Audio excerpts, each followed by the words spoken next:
आप सुनने जा रहे हैं श्री रामचरितमानस के अरण्य कांड की संक्षिप्त कथा। चलिए हम इसे सुनते हैं।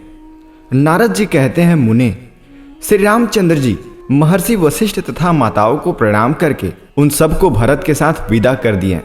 तत्पश्चात महर्षि अत्रि तथा उनकी पत्नी अनसुईया को, सर्वभंग मुनि को, सुतक्षण को तथा अगस्त जी के भ्राता अग्निजिन मुनि को प्रणाम करते हुए श्री रामचंद्र जी ने अगस्त मुनि के आश्रम पर जाकर उनके चरणों में मस्तक झुकाया और मुनि की कृपा से दिव्य धनुष एवं दिव्य खड्ग प्राप्त करके वे दंडकारण्य में आए। वहां जनस्थान के भीतर पंचवटी नामक स्थान में गोदावरी नदी के तट पर वे रहने लगे। एक दिन शूर्पणखा नाम वाली भयंकर राक्षसी राम, लक्ष्मण और सीता को खा जाने के लिए पंचवटी में आई, किंतु श्री रामचंद्र जी का अत्यंत मनोहर रूप देखकर वह काम के अधीन हो गई और बोली, तुम कौन हो? कहाँ से आए हो? मेरी प्रार्थना से अब तुम मेरे पति हो जाओ। यदि मेरे साथ तुम्हारा संबंध होने में यह दोनों सीता और लक्ष्मण बाधक हैं तो मैं इन दोनों को अभी खा लेती हूँ। ऐसा कहकर वो उन्हें खा जाने को तैयार हो गई। तब श्री रामचंद्र जी के कहने से शूर्पणखा की नाक और दोनों कान भी काट लिए। कटे हुए अंगों से रक्त की धारा बहती हुई शूर्पणखा अपने भाई खर के पास गई और इस प्रकार बोली, खर, मेरी नाक कट गई। इस अपमान के बाद मैं जीवित नहीं रह सकती। अब तो मेरा जीवन तभी रह सकता है जबकि तुम मुझे राम का, उसकी पत्नी सीता का तथा उनके छोटे भाई लक्ष्मण का गरम गरम रक्त पिलाओगे। खर ने उसको बहुत अच्छा कहकर शांत किया और दूसरा तथा तीसरा के साथ 14,000 राक्षसों की सेना ले श्री रामचंद्र जी पर चढ़ाई की। श्री राम ने भी उन सब का सामना किया और अपने बाणों से राक्षसों को बांधना आरंभ किया। शत्रुओं की हाथी, घोड़े, रथ और पैदल सहित समस्त चतुरंगी सेनाओं को उन्होंने यमलोक पहुंचा दिया तथा अपने साथ युद्ध करने वाले भयंकर राक्षस खर, दूसर एवं त्रिशिरा को भी मौत के घाट उतार दिया। अब शूर्पणखा लंका में गई और रावण के सामने जा पृथ्वी पर गिर पड़ी। उसने क्रोध में भरकर रावण से कहा, तू राजा और रक्षक कहलाने योग्य नहीं है। खर आदि समस्त राक्षसों का संहार करने वाले राम की पत्नी सीता को तू हर ले। मैं राम और लक्ष्मण का रक्त पीकर ही जीवित रहूंगी, अन्यथा नहीं। शूर्पणखा की बात सुनकर रावण ने कहा, अच्छा ऐसा ही होगा। फिर उसने मारीच से कहा, तुम स्वर्णमय विचित्र मृग का रूप धारण कर सीता के सामने जाओ और राम तथा लक्ष्मण को अपने पीछे आश्रम से दूर हटा ले जाओ। मैं सीता का हरण करूंगा। यदि मेरी बात न मानोगे तो तुम्हारी मृत्यु निश्चित है। मारीच ने रावण से कहा, रावण, धनुर्धर राम साक्षात मृत्यु है। फिर उसने मन ही मन सोचा, यदि नहीं जाऊंगा तो रावण के हाथ से मरना होगा और जाऊंगा तो श्री राम के हाथ से। इस प्रकार यदि मरना अनिवार्य है तो इसके लिए श्री राम ही श्रेष्ठ हैं, रावण नहीं, क्योंकि श्री राम के हाथ से मृत्यु होने पर मेरी मुक्ति हो जाएगी। ऐसा विचार कर वह मृग रूप धारण करके सीता के सामने बारंबार आने जाने लगा। तब सीता जी की प्रेरणा से श्री राम ने दूर उसका पीछा करते हुए उसे अपने बाणों से मार डाला। मरते हुए उस मृग ने हा सीता, हा लक्ष्मण कहकर पुकार लगाई। इस समय सीता के कहने से लक्ष्मण अपनी इच्छा विरुद्ध श्री रामचंद्र जी के पास गए। इसी बीच में रावण ने भी मौका पाकर सीता को हर लिया। मार्ग में जाते समय उसने गृद्धराज जटायु का वध किया। जटायु ने भी उसके रथ को नष्ट कर डाला था। रथ न रहने पर रावण ने सीता को कंधे पर बिठा लिया और उन्हें लंका में ले जाकर अशोक वाटिका में रखा और वहां सीता से बोला, तुम मेरी पटरानी बन जाओ। फिर राक्षसियों की ओर देखकर कहा, निशाचरियों, इसकी रखवाली करो। उधर से रामचंद्र जी जब मारीच को मारकर लौटे तो लक्ष्मण को आते देख बोले, सुमित्रा नंदन, वह मृग तो मायामय था, वास्तव में वह एक राक्षस था। किंतु तुम जो इस समय यहाँ आए हो, इससे जान पड़ता है निश्चित ही कोई सीता को हर ले गया है। श्री रामचंद्र जी आश्रम पर गए किंतु वहां सीता नहीं दिखाई दी। उस समय वे आर्त होकर शोक और विलाप करने लगे। हा प्रिय जानकी, तू मुझे छोड़कर कहाँ चली गई? लक्ष्मण ने श्री राम को सांत्वना दी। तब वे वन में घूम घूम कर सीता की खोज करने लगे। इसी समय उनकी जटायु से भेंट हुई। जटायु ने यह कहकर कि सीता को रावण ले गया है, प्राण त्याग दिया। तब रघुनाथ जी ने अपने हाथ से जटायु का दाह संस्कार किया। इसके बाद उन्होंने कबंध का वध किया। कबंध ने साप मुक्त होने पर श्री रामचंद्र जी से कहा, आप सुग्रीव से मिलिए। तो श्रोताओं, इस प्रकार मैंने अग्नेय पुराण में रामायण कथा के अंतर्गत अरण्य कांड की कथा का वर्णन किया है। अब हम किष्किंधा कांड की ओर बढ़ते हैं। नारद जी कहते हैं, श्री रामचंद्र जी पंपा सरोवर पर जाकर सीता के लिए शोक करने लगे। वहां वे सबरी से मिले। फिर हनुमान जी से उनकी भेंट हुई। हनुमान जी उन्हें सुग्रीव के पास ले गए और सुग्रीव के साथ उनकी मित्रता कराई। श्री रामचंद्र जी ने सबके देखते देखते ताड़ के 7 वृक्षों को एक ही बाण से बेध डाला और दुंदुभि नामक दानव के विशाल शरीर को पैर की ठोकर से 10 योजन दूर फेंक दिया। इसके बाद सुग्रीव के शत्रु बाली को, जो भाई होते हुए उसके साथ वैर रखता था, मार डाला और किष्किंधापुरी वानरों का साम्राज्य रूमा एवं तारा, इन सब को ऋष्यमुख पर्वत पर वानर राज सुग्रीव के अधीन कर दिया। तदंतर किष्किंधापुरी के स्वामी सुग्रीव ने श्री राम से कहा, श्री राम, आपको सीता की प्राप्ति जिस प्रकार भी हो सके ऐसा उपाय मैं कर रहा हूँ। यह सुनने के बाद श्री रामचंद्र जी ने माल्यवान पर्वत के शिखर पर वर्षा के 4 महीने व्यतीत किए और सुग्रीव किष्किंधा में रहने लगे। 4 मास के बाद भी जब सुग्रीव दिखाई नहीं दिए, तब श्री रामचंद्र जी की आज्ञा से लक्ष्मण ने किष्किंधा में जाकर कहा, सुग्रीव, तुम श्री रामचंद्र जी के पास चलो, अपनी प्रतिज्ञा पर अटल रहो, नहीं तो वाली मरकर जिस मार्ग से गया है वह मार्ग अभी बंद नहीं हुआ है। अतएव बाली के पथ का अनुसरण न करो। सुग्रीव ने कहा, सुमित्रा नंदन, विषय भोग में आसक्त हो जाने के कारण मुझे बीते हुए समय का ध्यान न रहा, अतः मेरे अपराध को क्षमा कीजिए। ऐसा कहकर वानरराज सुग्रीव श्री रामचंद्र जी के पास गए और उन्हें नमस्कार करके बोले, भगवान, मैंने सब वानरों को बुला लिया है। अब आपकी इच्छा के अनुसार सीता जी की खोज करने के लिए उन्हें भेजूंगा। वे पूर्वाद दिशाओं में जाकर 1 महीने तक सीता जी की खोज करें। जो 1 महीने के बाद लौटेगा उसे मैं मार दूंगा। यह सुनकर बहुत से वानर पूर्व, पश्चिम और उत्तर दिशाओं के मार्ग पर चल पड़े तथा वहां जनक कुमारी सीता को न पाकर नियत समय के भीतर श्री राम और सुग्रीव के पास लौट आए। हनुमान जी श्री रामचंद्र जी की दी हुई अंगूठी लेकर अन्य वानरों के साथ दक्षिण दिशा में जानकी की खोज कर रहे थे। वे लोग सुप्रभा की गुफा के निकट विंध्य पर्वत पर ही 1 मास से अधिक काल तक ढूंढते रहे, किंतु उन्हें सीता जी का दर्शन नहीं हुआ। अंत में निराश होकर आपस में कहने लगे, हम लोगों को व्यर्थ ही प्राण देने पड़ेंगे। धन्य है वह जटायु जिसने सीता के लिए रावण के द्वारा मारा जाकर युद्ध में प्राण त्याग दिया था। उसकी ये बात संपाति नामक गिद्ध के कानों में पड़ी।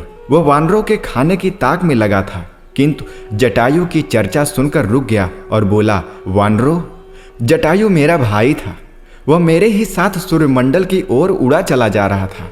मैंने अपनी पंखों की ओट में रखकर सूर्य की प्रखर किरणों के ताप से उसे बचाया, अतः वह तो सकुशल बच गया, किंतु मेरी पांखें जल गईं, इसलिए मैं यहीं गिर पड़ा। आज श्री रामचंद्र जी की वार्ता सुनने से फिर मेरे पंख निकल आए हैं। अब मैं जानकी जी को देखता हूँ।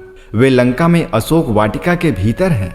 लवण समुद्र के द्वीप में त्रिकूट पर्वत पर लंका बसी हुई है, जहां से वहां तक का समुद्र 100 योजन विस्तृत है। यह जानकर सब वानर श्री राम और सुग्रीव के पास जाएं और उन्हें यह सब समाचार बता दें। तो दोस्तों, इस प्रकार मैंने अग्नेय महापुराण में श्री राम कथा के अंतर्गत किष्किंधा कांड की कथा का वर्णन आपके सामने प्रस्तुत किया है।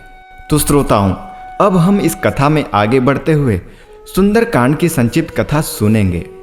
नारद जी कहते हैं, संपाति की बात सुनकर हनुमान और अंगद आदि वानरों ने समुद्र की ओर देखा। फिर वे कहने लगे, कौन समुद्र को लांघ कर समस्त वानरों को जीवन दान देगा। वानरों की रक्षा और श्री रामचंद्र जी के कार्य की सिद्धि के लिए पवन कुमार हनुमान जी 100 योजन विस्तृत समुद्र को लांघ गए। लांघते समय अवलंबन देने के लिए समुद्र से मैनाक पर्वत उठा। हनुमान जी ने दृष्टि मात्र से ही उसका सत्कार किया। फिर सिंहिका ने सिर उठाया।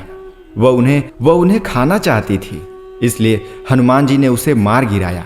समुद्र के पास जाकर उन्होंने लंकापुरी देखी, राक्षसों के घरों में खोज की, रावण के अंतःपुर में तथा कुंभकर्ण, विभीषण, इंद्रजीत तथा अन्य राक्षसों के गृहों में जाकर तलाश की।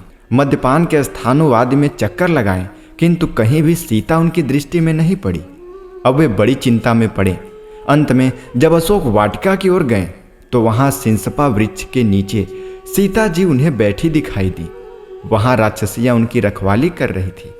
हनुमान जी ने सिंसपा वृक्ष पर चढ़कर देखा, रावण सीता जी से कह रहा था, तू मेरी स्त्री हो जा, किंतु वे स्पष्ट शब्दों में ना कर रही थी।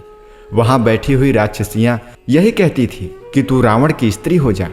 उधर जब रावण चला गया तो हनुमान जी ने इस प्रकार कहना आरंभ किया। अयोध्या में दशरथ नाम वाले एक राजा थे। उनके 2 पुत्र राम और लक्ष्मण वनवास के लिए गए। वे दोनों भाई श्रेष्ठ पुरुष हैं। उनमें से रामचंद्र जी की पत्नी जनक कुमारी सीता तुम ही हो। रावण तुम्हें बलपूर्वक हर ले आया है। श्री रामचंद्र जी इस समय वानर राज सुग्रीव के मित्र हो गए हैं। उन्होंने तुम्हारी खोज करने के लिए ही मुझे भेजा है। गुण संदेश के साथ श्री रामचंद्र जी ने अंगूठी दी है। उनकी दी हुई यह अंगूठी ले लो। सीता जी ने अंगूठी ली। उन्होंने वृक्ष पर बैठे हुए हनुमान जी को देखा। फिर हनुमान जी वृक्ष से उतरकर उनके सामने आ बैठे। तब सीता ने उनसे कहा, यदि श्री रघुनाथ जी जीवित हैं तो वे मुझे यहाँ से ले क्यों नहीं जाते। इस प्रकार शंका करती हुई सीता जी ने हनुमान जी से इस प्रकार कहा, देवी सीते, तुम यहाँ हो, यह बात श्री रामचंद्र जी नहीं जानते हैं। मुझसे यह समाचार जान लेने के पश्चात सेना सहित राक्षस रावण को मारकर वे तुम्हें अवश्य ले जाएंगे। तुम चिंता न करो, मुझे कोई अपनी पहचान दो। तब सीता जी ने हनुमान जी को अपनी चूड़ामणि उतार कर दे दी और कहा, भैया अब ऐसा उपाय करो जिससे श्री रघुनाथ जी शीघ्र ही आकर मुझे यहाँ से ले चलें। उन्हें कौवे की आंख नष्ट कर देने वाली घटना स्मरण दिलाना। कल सवेरे चले जाना। तुम मेरा शोक दूर करने वाले हो। तुम्हारे आने से मेरा दुख बहुत कम हो गया है।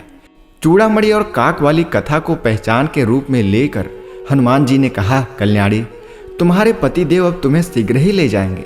अथवा यदि तुम्हें चलने की जल्दी हो तो मेरी पीठ पर बैठ जाओ। मैं आज ही तुम्हें श्री राम और सुग्रीव के दर्शन कराऊंगा। सीता बोली, नहीं, श्री रघुनाथ जी ही आकर मुझे ले जाएंगे। तदंतर हनुमान जी ने रावण से मिलने की युक्ति सोच निकाली। उन्होंने राक्षसों को मारकर उस वाटिका को उजाड़ डाला।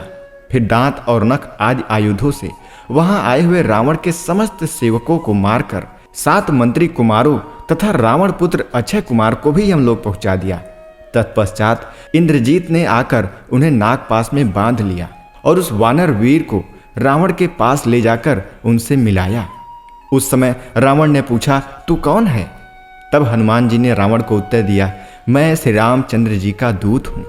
तुम सीता जी को श्री रघुनाथ जी की सेवा में लौटा दो, अन्यथा लंका निवासी समस्त राक्षसों के साथ तुम्हें श्री राम के बाणों से घायल होकर निश्चित ही मरना पड़ेगा।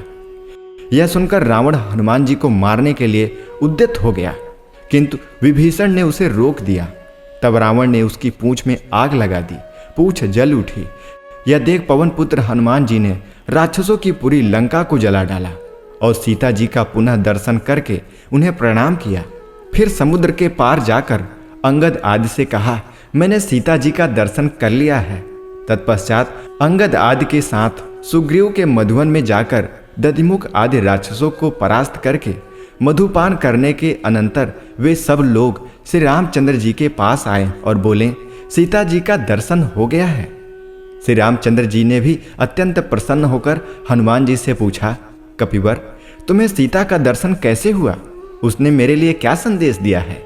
मैं विरह की आग में जल रहा हूं। तुम सीता की अमृतमय कथा सुनाकर मेरा संताप शांत करो। यह सुनकर हनुमान जी ने रघुनाथ जी से कहा, भगवान, मैं समुद्र लांघकर लंका में गया था। वहां सीता जी का दर्शन करके लंकापुरी को जलाकर यहाँ आया हूँ। यह सीता जी की दी हुई चूड़ामणि लीजिए। आप शोक न करें। रावण का वध करने के पश्चात निश्चय ही आपको सीता की प्राप्ति होगी। श्री रामचंद्र जी उस मणि को हाथ में लिए विरह से व्याकुल होकर रोने लगे और बोले, इस मणि को देखकर ऐसा जान पड़ता है मानो मैंने सीता को ही देख लिया। अब मुझे सीता के पास ले चलो, मैं उसके बिना जीवित नहीं रह सकता। उस समय सुग्रीव आदि ने श्री रामचंद्र जी को समझा बुझाकर शांत किया। तदंतर श्री रघुनाथ जी समुद्र के तट पर गए। वहां उनसे विभीषण आकर मिले। विभीषण के भाई दुरात्मा रावण ने उनका तिरस्कार किया था। विभीषण ने इतना ही कहा था कि भैया, आप सीता को श्री रामचंद्र जी की सेवा में समर्पित कर दीजिए। इसी अपराध के कारण उसने इन्हें ठुकरा दिया। अब वे असहाय थे। श्री रामचंद्र जी ने विभीषण को अपना मित्र बनाया और लंका के राजपद पर अभिषिक्त कर दिया। इसके बाद श्री राम ने समुद्र से लंका जाने के लिए रास्ता मांगा। जब समुद्र ने मार्ग नहीं दिया तो उन्होंने बाणों से उसे बेंध डाला। अब समुद्र भयभीत होकर श्री रामचंद्र जी के पास आकर बोला, भगवान, नल के द्वारा मेरे ऊपर पुल बांधकर आप लंका में जाइए। पूर्व काल में आप ही ने मुझे गहरा बनाया था। यह सुनकर श्री रामचंद्र जी ने नल के द्वारा वृक्ष और शिलाखंड से एक पुल बंधवाया और उसी से वे वानरों सहित समुद्र के पार गए। वहां सुवेल पर्वत पर पड़ाव डालकर वहीं से उन्होंने लंकापुरी का निरीक्षण किया था। तो श्रोताओं, इस प्रकार मैंने अगले महापुराण में रामायण कथा के अंतर्गत सुंदरकांड की कथा का संक्षिप्त वर्णन आपको सुनाया है। अगली वीडियो में हम श्री रामचरितमानस के युद्ध कांड का संक्षिप्त वर्णन सुनेंगे। आपको यह कथा कैसी लगी हमें कमेंट में बताएं। अच्छी लगी तो हमारी इस वीडियो को लाइक करें और अगर आप चैनल पर पहली बार आए हैं तो हमारे चैनल को सब्सक्राइब जरूर कीजिए।